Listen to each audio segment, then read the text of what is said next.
So hi everyone, my name is Anna and I am a Bioinformatics Software Engineer in the Mayan Lab at the Icahn School of Medicine at Mount Sinai. And today I'll introduce single cells to drugs and targets, or sc2DAT, which is a workflow that we've developed to identify cell type specific drugs and targets from single cell RNA sequencing data. So the sc2DAT workflow is based on a target identification method that was originally published in this 2018 study by Bossi et al., which identified GPC2 as an oncoprotein and candidate for immunotherapy in high-risk neuroblastoma. So to identify GPC2, they were looking for genes that were highly expressed in the tumor compared to normal tissues and cell types, or GTECs, genes that were cell type-specific proteins and crucial for cancer cell proliferation. And so they found that GPC2 fit these criteria in neuroblastoma, and then were able to develop an antibody-drug conjugate that targets GPC2 and show that it works. So we at the Mayan Lab have extended this idea and democratized it by developing Target Ranger. And Target Ranger is a web-based bioinformatics application that can be used to identify targets from user input RNA sequencing samples that are collected from a diseased tissue, for example, solid tumors.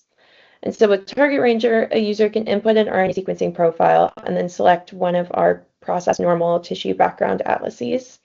And so these include data from the Human Cell Atlas, HubMap, GTEx, and our own ArchIS4.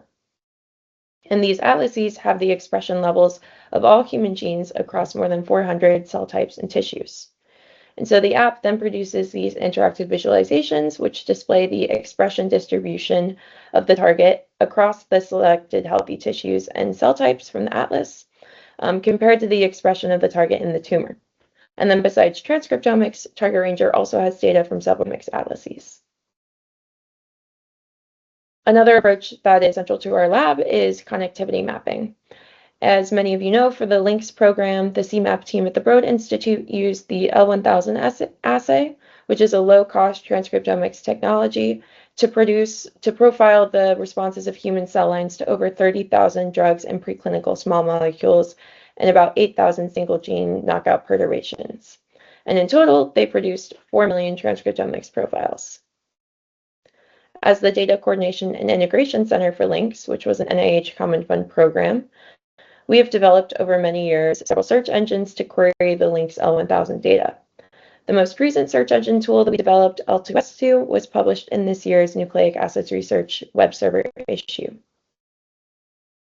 One of the limitations of Target Ranger and L2S2 is that both applications are designed for bulk RNA-seq, which ignores the fact that tissues are composed of single cells with different properties, and we might want to target only a specific cell type within the tissue. So our new app, sc2DAT, which is shown here, the publication is shown here, uses Target Ranger and L2S2 to target single cells within a tissue. The workflow takes as input either bulk or single-cell RNA sequencing data, and then outputs ranked targets and drugs specific for each cell type identified from the uploaded disease samples, and then compiles the results into a comprehensive report. So when the workflow starts with bulk data, we first apply deconvolution, and then on the single-cell side, users can optionally upload a second data set with control samples. And then once the initial processing is done on either side, the steps are very similar, and we proceed to cell type identification. And on the single cell side, we additionally bulkify the single cells by cell type. So once the cell type clusters have been identified, we apply Target Ranger to each cell type subpopulation and L2S2 to identify perturbations that push the single cells from the disease state to the healthy state. So I now have two quick use cases to show how we have applied sc2DAT to CPTAC data.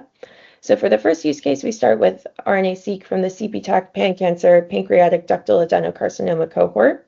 This includes 105 tumor samples and 15 normal tissue samples, which are shown by the UMAP. And all of the figures in this use case in the following slides are automatically produced by the workflow and can be downloaded as PNG or SVG files from the report. So these are the results. On the left, we have the target identification plot. Each column is a cell type, and then each row is an identified target, and the color represents how many atlases support the discovery of that target. And then the figure on the right shows the average gene effect for each of the targets across pancreatic cancer cell lines in DepMap. And we can compare these two and see that SLC14A2 is overexpressed in pancreatic ductal cells and has a negative gene effect in pancreatic cancer cells, which indicates that SLC14A2 knockout decreases cancer cell proliferation. Next are the results from L2S2. So in this case, we're looking at the reversers. So on the left, we have the matching knockout perturbations, and on the right, we have the matching chemical reversers for pancreatic ductal cells. And we see that LAPT1 is highly ranked for the knockouts and has previously been suggested as a therapeutic target in hepatocellular carcinoma. And in fact, this knockdown experiment of LIPT1 shows decreased cancer cell proliferation. So for our second use case, we searched the genomic data commons and selected the single cell sample from a patient in the CPTAC3 glioblastoma cohort. And the UMAP shows the cells in the sample colored by cell type, which was automatically predicted by the workflow. So here are the results again, and looking more closely, we see that TAC-R1 is upregulated in astrocytes and also has a strong gene effect. And this gene encodes a neurokinin 1 receptor, which has previously been identified as a target in pediatric rhabdoid tumors.